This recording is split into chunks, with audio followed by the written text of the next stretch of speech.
नमस्कार दोस्तों, आपका हमारे YouTube channel education classes and nature में स्वागत है। दोस्तों, आज की वीडियो में मैं आपको बताने वाला हूं कि जो प्री बोर्ड का जो पेपर था उसमें मैंने जो एक खंड था वो कंप्लीट मैंने बता दिया था। आज की वीडियो में मैं जो बैक खंड है वो बताऊंगा। दोस्तों, वीडियो अंत तक ज़रूर देखें ताकि आपके जो आंसर हैं वो आपको समझ में आए। दोस्तों, ये एग्ज़ाम की दृष्टि से काफ़ी महत्वपूर्ण क्वेश्चंस हैं जो कि पिछली एग्जामों में जो बोर्ड द्वारा पूछे गए क्वेश्चन हैं वो भी मैंने पेपर के अंदर सम्मिलित किए हैं। तो दोस्तों देखिए, आपने जो एक खंड देखा था उस एक खंड के अंदर हमने जो छोटे क्वेश्चन थे यानी कि जो लघुत्रात्मक और अति लघुत्रात्मक क्वेश्चन थे वो हमने कंप्लीट किए थे। आज मैं आपको जो बैक खंड है उसमें दीर्घोत्तरात्मक क्वेश्चन हैं वो बताऊँगा।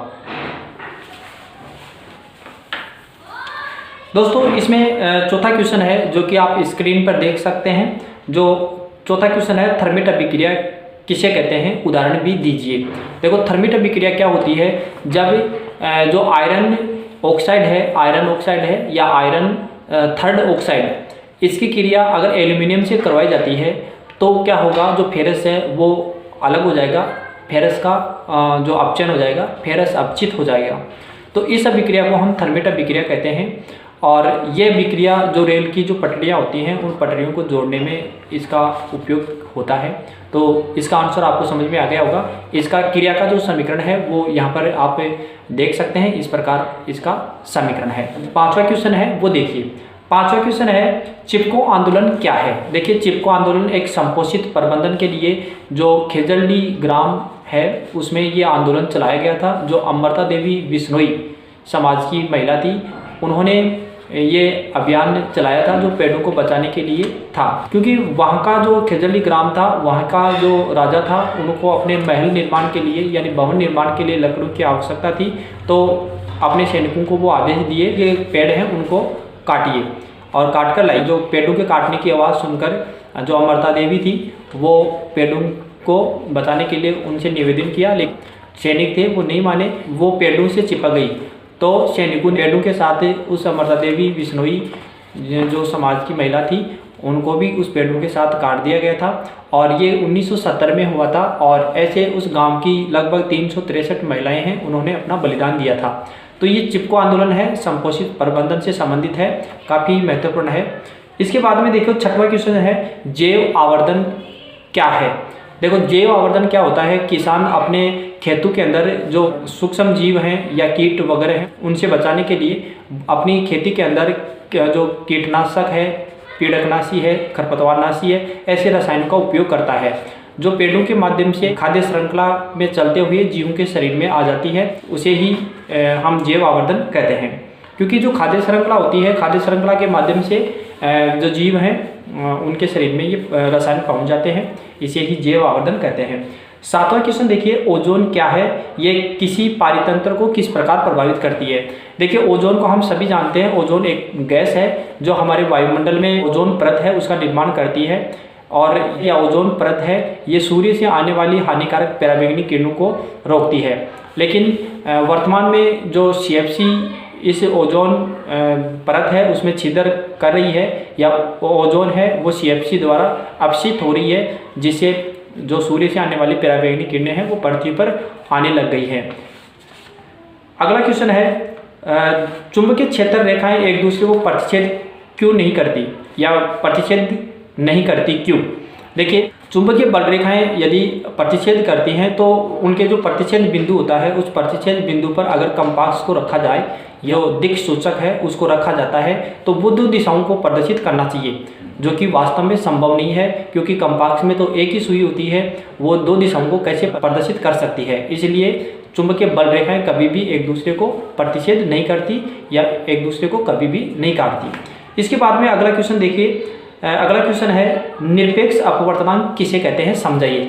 देखिए, निरपेक्ष अपवर्तनांक समझने से पहले हमें जो अपवर्तनांक है उसको समझना जरूरी है। अपवर्तनांक क्या होता है, दो माध्यमों में प्रकाश के वेग के अनुपात को हम क्या कहते हैं, अपवर्तनांक कहते हैं। दो माध्यमों में प्रकाश के वेग के अनुपात को हम अपवर्तनांक कहते हैं।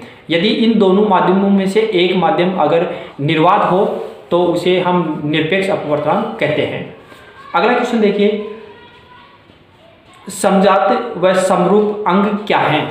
समजात व समरूप अंग क्या है, उदाहरण देकर समझाना है। पक्षी का पंख और मानव का हाथ की बात करें तो पक्षी का जो पंख होता है वो उड़ने के काम में आता है और मानव का हाथ है वो कोई कार्य करने के काम में आता है। अब अगर हम इन दोनों की संरचना देखें, संरचना और उत्पत्ति इनकी समान होती है लेकिन कार्य क्या है, दोनों के अलग अलग हैं। तो ये समजात अंग हैं, यानी उत्पत्ति और संरचना समान हो और कार्य अलग अलग हो, ऐसे अंगों को हम समजात अंग कहते हैं। समरूप अंग के अंदर हम क्या करते हैं, इसका विपरीत कर देते हैं कि इनके जो कार्य हैं वो तो समान होंगे लेकिन इनकी जो उत्पत्ति और जो संरचना है वो क्या होगी, समान होगी। ऐसे अंगों को हम समरूप अंग कहते हैं। अब इसके बाद में अगला क्वेश्चन देखिए,